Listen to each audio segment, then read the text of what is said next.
दोस्तों, क्या आप जानते हैं कि दुनिया भर के वो ताकतवर इदारे जो पर्दे के पीछे से सियासत, जंगों और तारीख को कंट्रोल करते हैं, कौन हैं?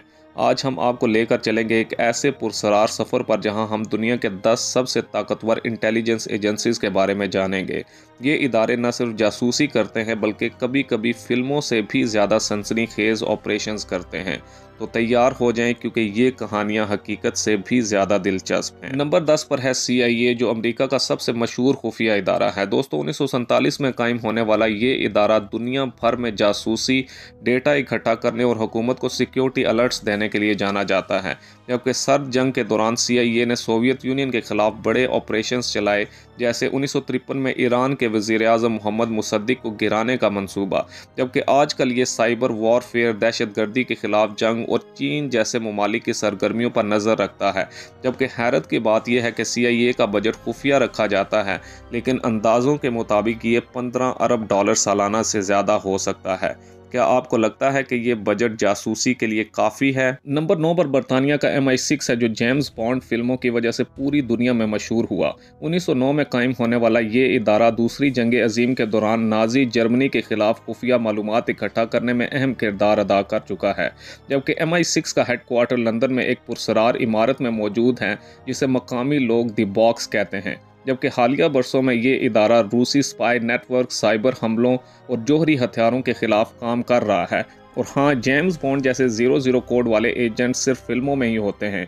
हकीकत में ये MI6 के एजेंट्स ज़्यादा खामोश और ख़तरनाक हैं। जबकि नंबर 8 पर इसराइल का मोसाद है, जो अपने बेरहम ऑपरेशंस और कभी मुआफ़ी ना मांगने के असूल के लिए बदनाम है। 1951 में कायम होने वाले इस इदारे ने 1976 में युगांडा के एयरपोर्ट पर एक यरगमालियों को बचाने के लिए कमांडो ऑपरेशन चलाया, जिसे दुनिया भर में शुजाअत की मिसाल समझा जाता है। मोसाद का सबसे खुफिया यूनिट कैदून है, जो टेक्नोलॉजी और साइबर वॉरफेयर में महारत रखता है। जबकि कहा जाता है कि ये इदारा ईरान के जोहरी प्रोग्राम्स को सबूताज करने में भी शामिल रहा है। क्या आप जानते हैं कि मोसाद के एजेंट्स को किसी भी मुल्क के पासपोर्ट इस्तेमाल करने की तरबियत दी जाती है? जबकि नंबर 7 पर रूस का FSB है, जो सोवियत यूनियन के मशहूर खुफिया इदारे KGB का जानशीन है। ये इदारा न सिर्फ रूस की अंदरूनी सिक्योरिटी को कंट्रोल करता है बल्कि बैरूनी ममालिक में भी जासूसी के बड़े नेटवर्क चलाता है। व्लादिमीर पुतिन खुद भी KGB के साबिक एजेंट रह चुके हैं और कहा जाता है कि FSB रूसी हुकूमत के मुखालिफिन को खामोश करवाने में मुलविस है। जबकि 2016 के अमरीकी इंतखाबात में भी रूसी मुदाखलत के इल्ज़ामात में इस इदारे का नाम सामने आया था। क्या आपको लगता है कि FSB आज भी KGB जितना ताकतवर है? जबकि नंबर 6 पर भारत की खुफिया एजेंसी रॉ है, जिसे 1968 में चीन और पाकिस्तान के खिलाफ खुफिया मालूमात इकट्ठी करने के लिए बनाया गया था। ये इदारा 1971 की जंग में बांग्लादेश की आज़ादी में अहम किरदार अदा करने के लिए भी मशहूर है। जबकि रॉ के बारे में कहा जाता है कि ये अफ़गानिस्तान, नेपाल और श्रीलंका जैसे ममालिक में अपने असर रसूख के लिए काम करता है। जबकि 2008 के मुंबई हमलों के बाद रॉ ने दहशतगर्दी के खिलाफ अपनी सलाहियतों को मज़ीद तेज़ कर दिया। लेकिन क्या आप जानते हैं कि रॉ के एजेंट्स को फील्ड ऑफिसर्स कहा जाता है, जो अक्सर आम शहरियों के भेस में काम करते हैं? जबकि नंबर 5 पर पाकिस्तान की खुफिया एजेंसी ISI है, जो 1948 में कायम हुई। ये इदारा 1980 की अफगान जंग में सोवियत यूनियन के खिलाफ अमेरिका के साथ मिलकर काम करने के लिए मशहूर है। ISI को खित्ते का सबसे मुअस्सर इंटेलिजेंस एजेंसी समझा जाता है, जिसने भारत के खिलाफ कारगिल जंग जैसे ऑपरेशंस में अहम किरदार अदा किया। लेकिन ये इदारा हमेशा तनाज़ात में भी घिरा रहता है, क्योंकि मगरबी ममालिक अक्सर इस पर दहशतगर्द ग्रुप्स को सपोर्ट करने का इल्ज़ाम लगाते हैं, जो पाकिस्तान हमेशा मुस्तरद करता है। लेकिन क्या आपको लगता है कि ISI वाकई इतनी ताकतवर है जितनी इसकी शोहरत है? जबकि चौथे नंबर पर जर्मनी की खुफिया एजेंसी BND है, जो 1956 में कायम हुई। ये इदारा यूरोप में सबसे बड़ी इंटेलिजेंस एजेंसीज में से एक है और साइबर सिक्योरिटी, दहशतगर्दी और गैर कानूनी हथियारों की स्मगलिंग के खिलाफ काम करता है।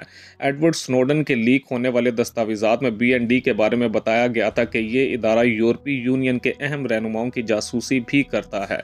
क्या आपको लगता है कि जर्मनी की ये खुफिया ताकत यूरोप की सलामती के लिए काफ़ी है? जबकि तीसरे नंबर पर फ्रांस की खुफिया एजेंसी DGSE है, जो 1982 में कायम हुई। ये इदारा अपने बहादुर कमांडो ऑपरेशंस के लिए जाना जाता है, जैसे 1994 में एयर फ्रांस के तैयारे के यरगमालियों को छुड़ाने का मिशन। जबकि DGSE अफ्रीका, मशरिक़ वस्ता में फ्रांस के मफादात को तहफ़्फ़ुज़ देने के लिए भी सरगर्म रहता है। जबकि हैरत की बात यह है कि फ्रांसीसी हुकूमत अक्सर DGSC के ऑपरेशंस को तस्लीम नहीं करती, चाहे वो कितना ही कामयाब क्यों ना हो। कि दूसरे नंबर पर ऑस्ट्रेलिया की खुफिया एजेंसी ASIS है, जो 1952 में कायम हुई। ये इदारा जनूबी बहरुल काहिल और एशिया में ऑस्ट्रेलिया के मुफादात को तहफ़्फ़ुज़ देने के लिए काम करता है, जबकि ASIS के एजेंट्स को दुनिया के सबसे खुशमिजाज जासूस कहा जाता है, लेकिन इनकी कारकर्दगी भी किसी से कम नहीं है। 2004 में इंडोनेशिया में ऑस्ट्रेलवी सिफारतखाने पर हमले को रोकने में ASIS का अहम किरदार था। क्या आपको लगता है कि खुशमिजाजी और जासूसी एक साथ चल सकती हैं? जबकि पहले नंबर पर चीन की खुफिया एजेंसी MSS है, जो दुनिया की सबसे खुफिया और ताकतवर एजेंसी समझी जाती है। 1983 में कायम होने वाला ये इदारा न सिर्फ बैरूनी जासूसी करता है, बल्कि चीन के अंदरूनी मामलात पर भी सख्त नज़र रखता है। जबकि MSS को चीनी अवाम की हिफाजत का मुहाफिज कहा जाता है, लेकिन मगरबी ममालिक इस पर हैकिंग, इक्तसादी जासूसी और अक़लियतों के खिलाफ जबर का इल्ज़ाम लगाते हैं। जबकि कहा जाता है कि MSS के पास 30 लाख से ज़ायद इन्फॉर्मर्स का नेटवर्क है, जो पूरी दुनिया में फैला हुआ है। क्या आपको लगता है कि चीन की ये खुफिया ताकत इसे मुस्तकबिल में सुपर पावर बना देगी? तो दोस्तों, ये थे दुनिया के वो खुफिया इदारे जो कभी पर्दे के पीछे तो कभी सुर्खियों में रहते हैं। याद रखें, ये सब मालूमात अवामी ज़राए से हासिल की गई हैं, क्योंकि असल राज तो वही हैं जो हम तक कभी नहीं पहुँचते। अगर वीडियो पसंद आई हो तो लाइक करें, शेयर करें और चैनल को सब्सक्राइब करना ना भूलें। नीचे कमेंट्स में बताएं कि आपके ख्याल में इनमें से कौन सा इदारा सबसे ज़्यादा ख़तरनाक है। अगली वीडियो में मिलेंगे किसी और पुरसरार मौजू के साथ। अल्लाह हाफिज़।